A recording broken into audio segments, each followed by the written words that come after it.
ಮನುಸ್ಮೃತಿಯನ್ನು ಇದೇ ಡಿಸೆಂಬರ್ 25ರಂದು ಸುಟ್ಟಿರ್ತಕ್ಕಂಥ ಸಾಂಕೇತಿಕವಾಗಿ ಸುಟ್ಟಿರ್ತಕ್ಕಂಥ ಹಿನ್ನೆಲೆಯಲ್ಲಿ ಬಾಬಾ ಸಾಹೇಬ್ ಅಂಬೇಡ್ಕರ್ ಅವರು ಆ ಸಂದರ್ಭದಲ್ಲಿ ಈ ಸಮಾಜವನ್ನು, ಹಿಂದೂ ಸಮಾಜವನ್ನು, ಭಾರತ ಸಮಾಜವನ್ನು ಬದಲಾವಣೆ ಮಾಡಬೇಕಂತ ಭಾಳ ಪ್ರಯತ್ನವನ್ನು ಪಟ್ಟಿರ್ತಕ್ಕಂಥ ಹಿನ್ನೆಲೆಯಲ್ಲಿ ಆ ಪ್ರಯತ್ನಗಳಲ್ಲಿ ಬಾಬಾ ಸಾಹೇಬ್ ಅಂಬೇಡ್ಕರ್ ಅವರು ಮಹಾಡ್ಕೆರೆಯ ನೀರನ್ನು ಮುಟ್ಟುವುದರ ಮುಖಾಂತರ ಚಳುವಳಿಯನ್ನು ಪ್ರಾರಂಭ ಮಾಡಿದ್ರು ಮತ್ತು ಕಾಳಾರಾಮ್ ಮಂದಿರವನ್ನು ಪ್ರವೇಶ ಮಾಡೋದ್ರ ಮುಖಾಂತರ ಬಾಬಾ ಸಾಹೇಬ್ ಅಂಬೇಡ್ಕರ್ ಅವರು ಚಳುವಳಿಯನ್ನು ಮಾಡಿದ್ರು. ಇವೆಲ್ಲ ಪ್ರಯತ್ನದಿಂದಲೂ ಕೂಡ ಈ ಹಿಂದೂ ಸಮಾಜ ಪರಿವರ್ತನೆ ಆಗಲಿಕ್ಕೆ ಸಾಧ್ಯ ಇಲ್ಲ ಅಂತಕ್ಕಂಥ ಹಿನ್ನೆಲೆಯಲ್ಲಿ ಬಾಬಾ ಸಾಹೇಬ್ ಅಂಬೇಡ್ಕರ್ ಅವರು ಭದ್ರಿ ಅವರು ಹೇಳ್ದಂಗೆ ಮನುಸ್ಮೃತಿಯನ್ನು ಸಂಪೂರ್ಣವಾಗಿ ಓದೋದ್ರ ಮುಖಾಂತರ ಮನುಸ್ಮೃತಿಯಲ್ಲಿ ಏನಿದೆ, ಮನುಸ್ಮೃತಿ ಚಾತುರ್ವರ್ಣದ ಆಧಾರದ ಮೇಲೆ ನಿಂತಿರ್ತಕ್ಕಂಥ ಮನುಸ್ಮೃತಿಯನ್ನು ಬ್ರಾಹ್ಮಣ, ಕ್ಷೇತ್ರೀಯ, ವೈಶ್ಯ, ಶೂದ್ರ ಅಂತಕ್ಕಂಥ ಒಂದು ಅನೇಕ ಮೆಟ್ಟಿಲುಗಳ ಮತ್ತು ಅನೇಕ ಮಹಡಿಗಳ ಒಂದು ಮಾಡಿಯಿಂದ ಮತ್ತೊಂದು ಮಾಡಿಗೆ ಹೋಲಾರ್ದಕ್ಕಂಥ ಒಂದು ವ್ಯವಸ್ಥೆ ಇರ್ತಕ್ಕಂಥ ಒಂದು ಮನುಸ್ಮೃತಿಯ ಹಿನ್ನೆಲೆಯನ್ನು ಬಾಬಾ ಸಾಹೇಬ್ ಅಂಬೇಡ್ಕರ್ ಅವರು ಅಧ್ಯಯನ ಮಾಡಿ ಆ ಮನುಸ್ಮೃತಿಯಲ್ಲಿ ಹೆಣ್ಣನ್ನು ಯಾವ ಮಟ್ಟದಲ್ಲಿ ಕೀಳು ಅಂತಕ್ಕಂಥದ್ದು ಆ ಮನು ಬರೆದಿರ್ತಕ್ಕಂಥದ್ದನ್ನು ಬಾಬಾ ಸಾಹೇಬ್ ಅಂಬೇಡ್ಕರ್ ಅವರು ಓದಿ ಮತ್ತು ಈ ದೇಶದಲ್ಲಿರ್ತಕ್ಕಂಥ ಪ್ರಾಣಿಯನ್ನು ಹಿಡಿದು ಮನುಷ್ಯನನ್ನು ಈ ಮನುಸ್ಮೃತಿಯಲ್ಲಿ ಬ್ರಾಹ್ಮಣ ಹೊರತುಪಡಿಸಿ ಕ್ಷೇತ್ರೀಯ ಮತ್ತು ಶೂದ್ರರನ್ನು ಯಾವ ಮಟ್ಟದಲ್ಲಿ ಈ ಪುಸ್ತಕದಲ್ಲಿ ಇದೆ ಅಂತಕ್ಕಂಥದ್ದು ಬಾಬಾ ಸಾಹೇಬರ ಅರ್ಥ ಮಾಡಿಕೊಂಡು ಇವತ್ತು ಆ ಮನುಸ್ಮೃತಿಯನ್ನು ನಿರ್ದಯವಾಗಿ ಸುಟ್ಟಿರ್ತಕ್ಕಂಥದ್ದು ಬಾಬಾ ಸಾಹೇಬ್ ಅಂಬೇಡ್ಕರ್ ಅವರು.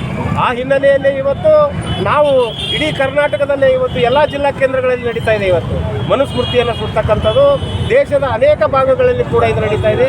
ಇವತ್ತು ಗುಲ್ಬರ್ಗದಲ್ಲಿ ಬಾಬಾ ಸಾಹೇಬ್ ಅಂಬೇಡ್ಕರ್ ಅವರ ಸ್ಟ್ಯಾಚು ಎದುರೇ ಬಸವಣ್ಣನವರ ಸ್ಟ್ಯಾಚು ಎದುರೇ, ಯಾಕಂದರೆ ಅವರು ಆತ್ಮಸಾಕ್ಷಿಯಾಗಿ ಬಾಬಾ ಸಾಹೇಬ್ ಅಂಬೇಡ್ಕರ್ ಅವರು ಮತ್ತು ಬಸವಣ್ಣನವರು ಜಾತಿಯನ್ನು ಇರಬಾರ್ದು, ಮಹಿಳಾ ಸಮಾಜವನ್ನು ಇರಬೇಕು, ಸಮಾಜ ಇರಬೇಕು, ಈ ದೇಶ ಶಾಂತಿಯಿಂದ ಬದುಕಬೇಕು ಅಂತಕ್ಕಂಥ ಬಯಸಿರ್ತಕ್ಕಂಥ ಬಸವಣ್ಣನವರ ಮತ್ತು ಅಂಬೇಡ್ಕರ್ ಅವರ ಮೂರ್ತಿ ಎದುರೇ ಇವತ್ತು ಆ ಮನುವಾದವನ್ನು ಮನುಸ್ಮೃತಿಯನ್ನು ಸುಟ್ಟಿರ್ತಕ್ಕಂಥದ್ದು ಇದು ಇತಿಹಾಸ. ಆ ಕಾರಣಕ್ಕಾಗಿ ಇವತ್ತು ಪ್ರತಿಯೊಬ್ಬ ಭಾರತದಲ್ಲಿರ್ತಕ್ಕಂಥ ಪ್ರತಿಯೊಬ್ಬ ಸಮಾಜ ಬಯಸ್ತಕ್ಕಂಥವರು ಆ ಮನುಸ್ಮೃತಿಯನ್ನು ತಿರಸ್ಕಾರ ಮಾಡ್ತಕ್ಕಂಥದ್ದಿದೆ. ಮತ್ತು ಇವತ್ತು ಬರೀ ದಲಿತರಷ್ಟೇ ಅಲ್ಲ, ಈ ದೇಶದಲ್ಲಿರ್ತಕ್ಕಂಥ ಪ್ರತಿಯೊಬ್ಬರು ಮನುವನ್ನು ವಿರೋಧಿಸ್ತಕ್ಕಂಥದ್ದನ್ನು ಇದೆ. ಆ ಮನುವನ್ನು ವಿರೋಧಿಸಿ ಬಾಬಾ ಸಾಹೇಬ್ ಅಂಬೇಡ್ಕರ್ ಅವರು ಅದರ ವಿರುದ್ಧವಾಗಿ ಮನು ಏನು ಹೇಳ್ತಿದ್ದ, ಮನುಸ್ಮೃತಿ ಏನು ಹೇಳ್ತಿತ್ತು, ಅದರ ವಿರುದ್ಧವಾಗಿ ಇವತ್ತು ಸಂವಿಧಾನವನ್ನು ರಚನೆಯಾಗಿರ್ತಕ್ಕಂಥದ್ದು. ಆ ಸಂವಿಧಾನಕ್ಕೂ ಕೂಡ ಇವತ್ತು ಆ ಮನು ಏನು ಸಂಸ್ಕೃತಿ ಇರ್ತಕ್ಕಂಥವರು ಈಗಾಗಲೇ ಬದ್ರಿ ಅವರು ಹೇಳಿದಂಗೆ ಇವತ್ತು ನಿಜ ಮೊನ್ನೆ ನಡೆದಿರ್ತಕ್ಕಂಥ ಹುಬ್ಬಳ್ಳಿಯ ಘಟನೆ, ಮಾನ್ಯಾಳನ್ನು ಕೊಲೆ ಮಾಡಿರ್ತಕ್ಕಂಥ ಘಟನೆ ಇದು ಆ ಹಿನ್ನೆಲೆಯೇ.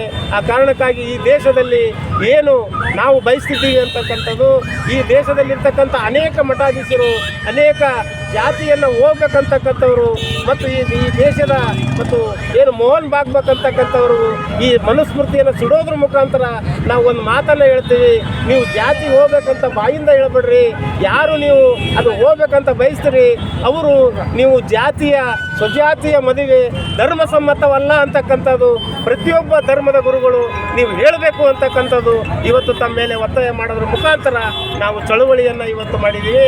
ಆ ಚಳುವಳಿ ನಿರಂತರವಾಗಿರ್ತದ, ಎಲ್ಲಿವರೆಗೂ ಮನುವಾದ ಇರ್ತದ ಅಲ್ಲಿವರೆಗೂ ಮನುವಾದದ ವಿರುದ್ಧ ನಾವು ದಲಿತ ಚಳುವಳಿಯನ್ನು ಮಾಡ್ತಾ ಇರ್ತೀವಿ ಅಂತಕ್ಕಂಥ ಮಾತನ್ನು ಇವತ್ತು ಮಾಧ್ಯಮದ ಮುಖಾಂತರ ನಾನು ಹೇಳ್ತಾ ಎರಡು ಮಾತನ್ನು ಮುಗಿಸ್ತೀನಿ. ನನ್ನ ಹೆಸರು ಮರಿಯಪ್ಪ ಹಳ್ಳಿ, ದಲಿತ ಸಂಘರ್ಷ ಸಮಿತಿ ರಾಜ್ಯ ಸಂಘಟನಾ ಸಂಚಾಲಕ. ಸರ್, ಒಂದು ನಿಮಿಷ.